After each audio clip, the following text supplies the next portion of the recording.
여러분 안녕하세요. 여러분들의 비타민 윤설입니다. 네, 오늘 하루도 잘 보내셨죠? 네, 오늘 주제는 제가 탈북 과정에 대해서 좀 하려고 하는데 여태껏 제 탈북 스토리는 채널에 이제 만나러 갑니다랑 뭐 여러 곳에서 탈북 스토리가 나왔는데 탈북 과정, 성공했던 그 과정, 디테일한 그 과정에 대해서 되게 알고 싶어 하시는 분들이 많으셔서 오늘 제가 윤설미는 어떻게 탈북했는지에 대해서 네, 낱낱이 알아보도록 하겠습니다. 저는 이제 저희 고향은 함경북도 지역에 있었고요. 그리고 탈북은 무산으로 했습니다. 무산 아시죠? 함경도 두만강물이 흐르고 있는 네, 국경 연선 지역입니다. 무산, 회령, 양강도가 가장 탈북민이 많은 곳이죠. 뭐 제가 알고 저 사랑하는 우리 유현주 대표 언니, 현주 언니는 무산에서 동창회가 한국에서 이루어져요. 한국에서. 자기 동창이 16명이 왔대요. 그 동창회를 한국에서 하더라고. 너무 놀랐어. 진짜 우리 같은 경우에는 이제 내륙 안쪽으로 있어가지고 없어요. 아는 사람도 별로 없고. 근데 너무 부럽더라고요. 동창회를 하는 거를 한국 와서 해서. 그만큼 부산 쪽의 사람들이 중국을 자기 집 지나들듯이 이렇게 다녔고, 중국하고 연계가 많이 되다 보니까 탈북도 가장 많이 한 네, 지역이기도 하죠. 아예 거의 물꼬리 다 텄다? 네, 중국 가는 길이 다 터 있는 곳이에요. 근데 제가 중국을 가겠다고 했고 중국을 저를 보내준다는 분이 저를 무산군 읍에다가 며칠을 재우더라고요. 왜냐면 저와 그리고 국경경비대가 저를 넘기고요. 국경경비대가 또 중국에 있는 브로커에게 저를 넘기는데 이 세 박자가 다 맞아야 돼요. 그래서 이 사람들도 작업하는 날이 따로 있나 봐요. 시간표가. 그래서 그 시간표를 따라서 저는 며칠을 그 집에서 누워 자고요. 10월에 탈북을 했습니다. 10월에 한국도 지금 요즘 갑자기 추워져서 다들 이렇게 따뜻하게 저처럼 니트 꺼내서 입잖아요. 근데 북한은 어떨까요? 예, 10월이면 춥죠.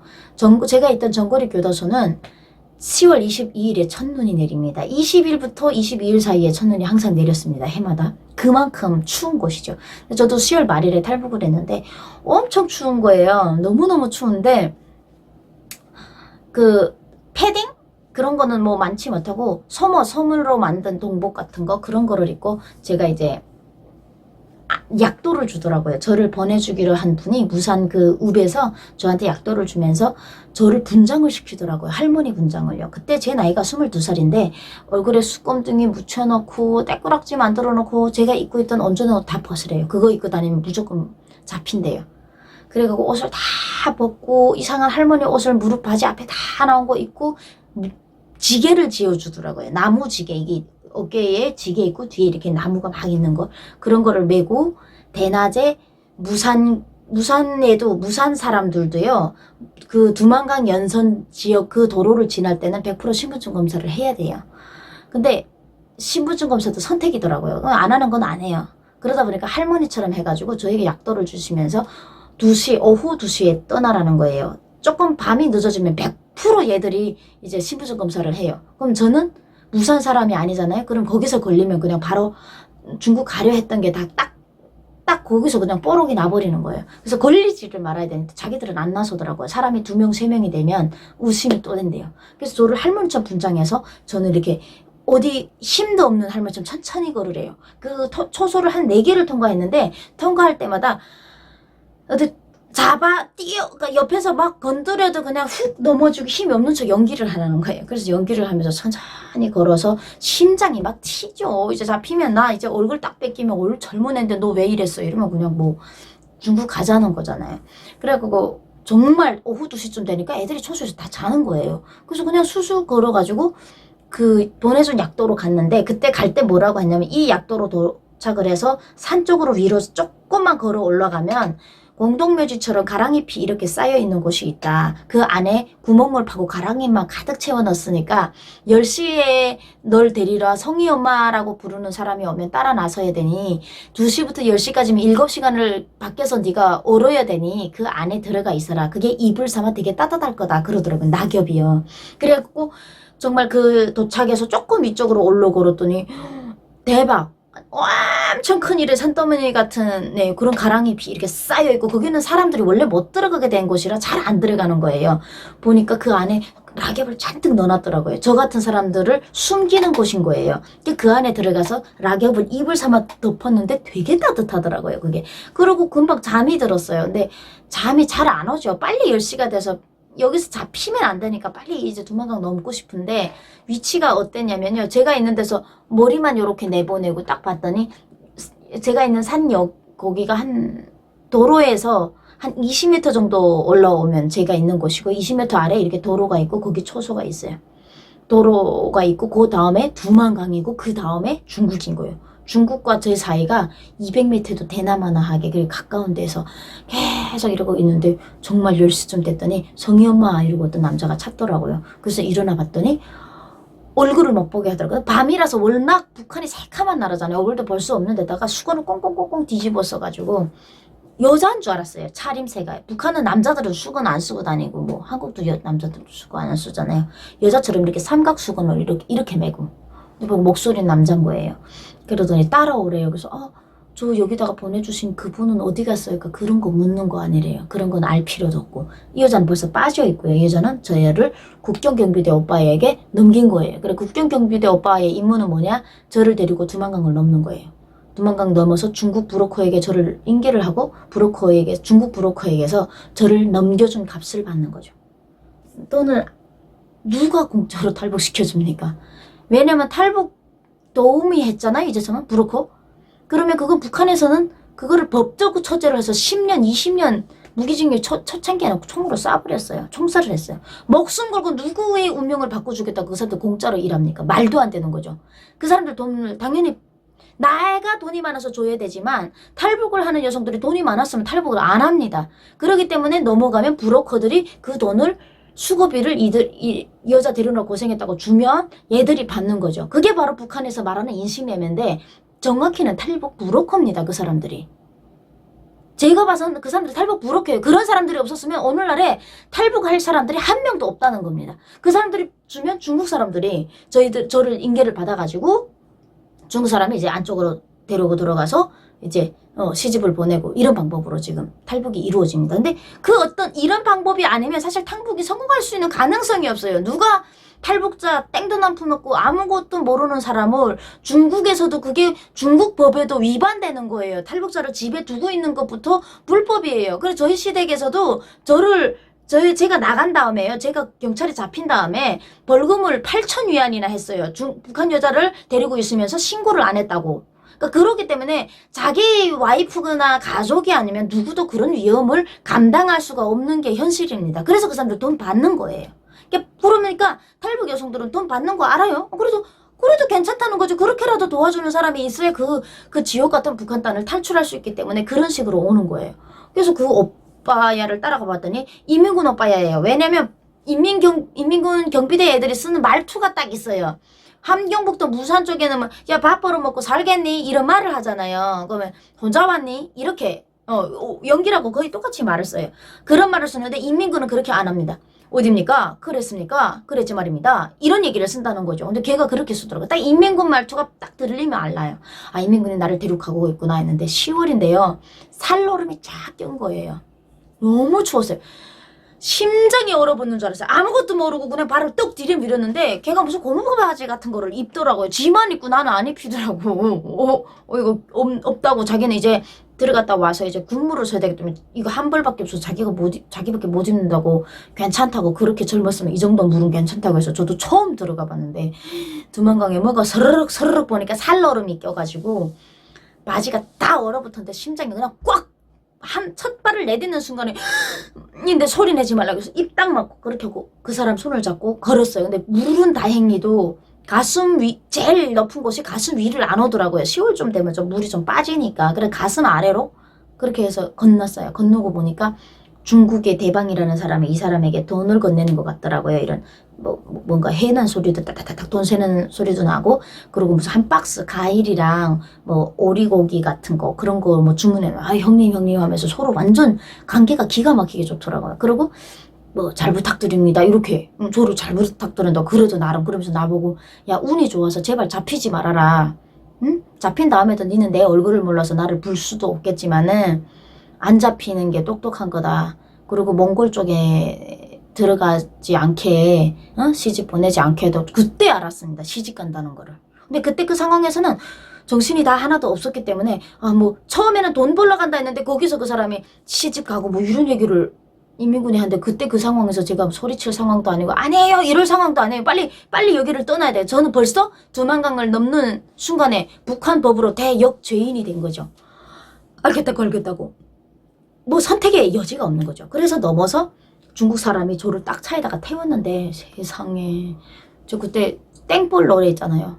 땡벌 아시죠? 강진씨의 당신은 못 말릴 사람 뭐지 땡벌 뭐 이런 거 있잖아요. 잘 생각 안 나는데 그 노래가 버스 택시를 딱 저를 태우더라고요. 차 3대가 달리더라고요. 제 앞에 같은 택시가 달려요. 그 택시가 앞에서 중국의 경찰이 지금 나와 있다 지금 뭐 근무 중이다 이거를 수시로 알려주더라고요. 괜찮아 통과 이렇게 하면서 가더라고요. 완전 뭐 007 작전처럼 해요. 그래서 저는 가운데 차량에 타고 있고 차 3대가 움직이는데 제일 뒤에 차량 이렇게 한 번 탈북을 하려면 그쪽에 저를 탈북하는 브로커 역할을 해주는 조선족 분들이요. 밤에 잠을 자지 못하고 차 여러 대를 걔들도 걸리면 탈북자를 탈북시키다 걸리면 중국 애들도 10년 정도 간다고 그러더라고요. 저도 정확히 모르는데 그때 저를 실어준 그 아저씨가 그러더라고요. 이제 걸리면 다 죽어. 이거 다 죽으니까 그냥 거기 조력자들도 다 감옥에 가야 된대요. 걔네 그렇게 목숨 걸고 해요. 돈 때문에 하는 거죠. 근데 걔네는 돈 때문에 우리는 탈북 걔들이 성공시켜주니까 가는 거죠. 그분들. 그래서 가는데 아주 완전히 007 작전. 전화 딱 주고 앞에 어떻게 됐어? 전화를 안 끊고 가요. 그럼 앞에서 여기 초선은 지금 비었네 빨리 통과해 뭐 이렇게 하니까 속도 막 170 넣고 달리는 거예요. 차 뒤집어지는 줄 알았어요. 왜냐면 연선이라서 길이 이렇게 골목골목 되어 있는데 그 길 막 울퉁불퉁 하면서 가는데 막 바퀴 앞에 차가 달리는 거를 보니까 불이 이는 거예요. 차 바퀴 밑에서 불빛이 바짝바짝 나더라고요. 너무 속도 나면 그렇게 밤에 보이는데 딱 그냥 그날 오후 2시까지 제가 북한에 있었는데 11시에 중국에 도착한 거죠. 그 땡벌이라는 노래를 제일 처음으로 들었어요. 당신은 어찌고 사람 너무 빨리 부르는 엄청 빨리 들리는데 그 노래만큼이나 차가 정신없이 달려가지고 용길 시내로 들어가는 거예요. 꽤 많이 돌렸던 것 같아요. 시간이 너무 제가 긴장돼서. 근데 보니까 지가 입었던 옷이요 다 얼어붙었더라고요. 그게 나와가지고 걸어오는 사이에 살노름이 껴가지고요 싹 다 얼어서 꽉꽉해졌는데 차원 안에 타니까 그 물이 뚜두두둑 녹으면서 물이 다 떨어지는 거 옷이 싹 젖은 상태에서 그래갖고 넘어가지고 연길에 갔는데 세상에 불바다 야경이 그렇게 이쁜 걸 처음 본 거예요. 저도 이제 평양에서 꽤 살면서 평양의 밤이 정말 아름답다고 보았거든요. 느꼈고 근데 평양의 밤은 저짝 가라예요. 그리고 자본주의라는 걸 어디서 느꼈었냐면 막 가고 있는데 그 겨울이죠. 아니 연길도 엄청 추워요. 근데 여자하고 남자가 밤에 아가씨가 아마 아가씨들이겠죠. 젊은 애들이 핫팬츠를 그 추운 겨울에 핫팬츠를 입고 스타킹 얇은 블랙 스타킹을 입고 힐을 신고요. 밖에서 남자애 먹을 그런 거 뽀뽀를 하는 거예요. 난 너무 놀랐죠. 북한에서 그런 거 보지도 못해. 야 이게 자본주의 나 이게 해외 오긴 왔구나. 뽀뽀를 하는데 제가 막 하고 막 눈을 딱 막았어요. 그랬더니 그 중국 아저씨가 저를 인계해주는 아저씨가 아이고 지랄한다 무슨 야 니네 뽀뽀 안 하고 사니? 이불 안에선 다 하면서 막 그러는 거예요. 전 너무 막 낯설고 막 너무 무섭더라고요. 그래서 그 사람이 데리고 연길까지 가서 어느 한 집에 문을 열어주더라고요. 근데 보니까 거기에 아줌마 2명이 북한 분 계시더라고요. 그래서 우리끼리 밥을 해 먹는데 한 아줌마는 계속 그 사람이랑 이제 사는 분인가 봐요. 밥을 해주시더라고요. 우리를 밥 해주면서 없어. 제가 들어가서 이틀 만에 또 3명이 들어오고 한 3명이 해서 그냥 이제 내륙 쪽으로 빠지는 이제 시집 가는 애들 내놓고 그 빠지면 또 들어오고 이런 식으로 해서 기본 5명에서 7명이 잤지를 않는 거예요. 그 집에서 저는 한 일주일간 있었어요. 한 일주일간 있는데 거기서 제가 이제 연영성으로 이간이가 되게 된 거죠. 연영성 쪽으로 시집을 가게 됐고 그래서 갔는데 보니까 야 차를 그 버스 있잖아요. 그 버스를 한 열 몇 시간을 타는 것 같아요. 거의 하루가 걸린 것 같아. 근데 버스가, 장거리 버스가요, 거긴 누워서 타요. 앉을 수가, 한국처럼 이렇게 하고 멀어봤자 5시간이잖아요. 거긴 열 몇 시간, 15시간, 20시간 이렇게 타야 되니까 다들 이제 침대 버스예요. 침대 버스에 누워서, 버스는 조금 안전하더라고요. 이런 다른 것보다는. 그리고 장기 그거를 타고 심양까지 도착해서, 심양에서 한 3일을 있었나요? 근데 심양에 도착하면 저희가 어디로 가냐면요, 기존에 먼저 탈북을 해와 있는, 기존에 중국에서 살고 있는 우리 북한 여성들, 탈북자 여성네 집에 저를 두더라고요. 3일 정도. 왜 그러냐면 중국말을 아예 모르잖아요. 그러니까 그 사람은 북한말을 알고 있고 중국말도 알고 있는 거예요. 그럼 그 집에 들어가면 그 언니가 이제 반갑게 밥도 해주고 그러면서 이제 동네에 무슨 남자들을 소개시켜주면 제가 거기서 누구는 좋고 누구는 나쁘고 이런 거를 강제는 안 했어요. 내가 싫다면 안 해요. 싫다고 하면 나 싫어요 이러면 선을 안 놔주더라고요. 그런 식으로 해서 이제 안전하게 탈북을 할 수 있었겠죠. 그래서 이제 제 시대까지 제가 들어가게 됐는데, 그렇게 탈북 과정에 대해서 제가 지금 얘기를 해드리는데, 이 탈북 과정에 탈북 여성들이 목숨을 걸고 오는 게 제일 먼저 중요하지만, 중국 쪽에서 브로커들이 활동을 안 해주면요, 탈북민 한 명도 안전하게 넘어올 수가 없습니다. 어렵습니다. 넘어올 수는 있겠지만 성공하기는 되게 어렵다는 거죠. 그게 브로커들이, 우리가 중국의 길을 알아요, 말을 알아요, 뭘 어째요. 그리고 중국 사람들이요, 우리하고 무슨 관계입니까? 무슨 인연이 있어서 공짜로 저희를, 그 많은 차를 쓰면서, 사람 쓰고 차 쓰면서 그 사람들 왜 그 일을 하겠습니까? 아마 탈북하는 여성들의 도움을 주기 위해서 아마도 그런 브로커들이 참 많은 역할을 하지 않았나. 먼저 온 통일이라잖아요. 저희 같은 탈북민들이 먼저 올 수 있었던 게 바로 그 브로커들이 돈을 벌기 위해서든 여러 가지 이유로 필살기로 또 이제 돈이 중요한가 봅니다. 이렇게 하다 보니까 서로 이익에 맞다 보니까 서로가 윈윈하면서 오지 않았나. 누구 잘했다, 누구 못했다를 따지기보다는 결론적으로는 대한민국에 왔으니까 그 가정에는 무조건 북한에서 보는 불법이죠. 북한에서 인민군이 사람 넘기면 징역 갑니다. 징역. 무기징역 가는데 그런 불법. 중국에서도 탈북자를 도와주면 또 10년 정도, 5년에서 10년 정도 이제 징역을 가야 되는데, 이 모든 거를 감안하고 하는 사람들이 없었더라면 저희가 탈북하는 이 세 박자가 맞지 않았으면 탈북을 성공하기가 좀 어렵다. 저희 첫 번째 탈북 바로 이렇게 이루어졌습니다. 궁금증이 좀 해소되셨습니까? 네, 다들 이런 식으로 오긴 합니다. 사람마다 틀리지만. 네. 자, 그럼 여러분, 대한민국에서 엄마 뱃속에서 눈을 뜨니까 대한민국이었던 대한민국 여러분, 정말 사랑하는 대한민국을 단단하게 잘 이렇게 지켜주셔서 감사하고요.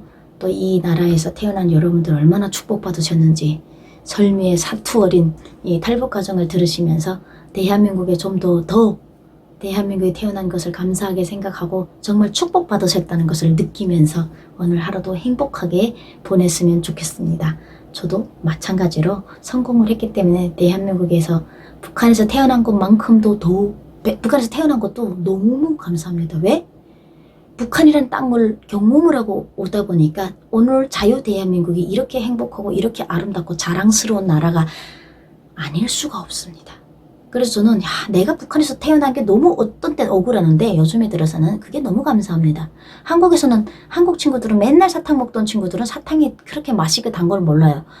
사탕을 먹어보지 못한 북한 애들이 어쩌다 와서 사탕 먹으면 그게 얼마나 꿀맛인 줄 압니까? 자유라는 거를 모르고 살던 제가 대한민국에 와서 자유를 누리다 보니 그 몰랐던 그것 때문에, 몰랐던 북한에서 살았던 그 경력 때문에 오늘의 하루하루가 너무 즐거운 곳에 오늘도 감사하는 하루가 되겠습니다. 여러분 오늘 하루도 행복하세요.